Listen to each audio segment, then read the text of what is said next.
CM Chandrababu ఉచితంగా ఇసుక సరఫరాను అందిస్తున్నారని టీడీపీ నేత వీరభద్ర గౌడ్ తెలిపారు. హామీలో భాగంగానే ఇప్పటి నుంచి ఇసుక లోడింగ్కు ఛార్జ్ చెల్లిస్తే తమ సొంత వాహనాల్లో ఉచితంగా ఇసుక తీసుకెళ్లొచ్చని, వాహనాలు లేని వాళ్లు లోడింగ్ ఛార్జీలు, రవాణా ఛార్జీలు చెల్లిస్తే తమ వద్దకి ఇసుక వస్తుందని తెలిపారు.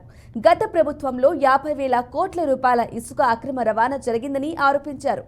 కానీ చంద్రబాబు ప్రభుత్వం ఉచిత ఇసుక ఇవ్వడం వల్ల భవన నిర్మాణ కార్మికులు, పేదలు ఇళ్ల నిర్మాణాలకు ఎంతో మేలు జరుగుతుందని తెలిపారు. ప్రజలకు సంక్షేమ పథకాలు అందించడంలో కూటమి ప్రభుత్వం ఒక్కొక్క హామీ అమలు చేస్తుందని తెలిపారు. ఆంధ్రప్రదేశ్ పురోగతి ముందుకు నడిపించే సాధకుడు చంద్రబాబు నాయుడు గారు వచ్చారు కాబట్టి ఆయనకి ఎలా ఆర్థికంగా అభివృద్ధి చేయాలో తెలుసు కాబట్టి పేదలకు ఇసుక ఉచితంగా ఇవ్వాలనే ఒక దృఢ నిశ్చయంతో కలగజేసుకుని ఈరోజు ఉచితంగా ఇస్తున్నారు. మరి దీనికి అందరికీ మీరు ఒకటి ఆలోచించాలి.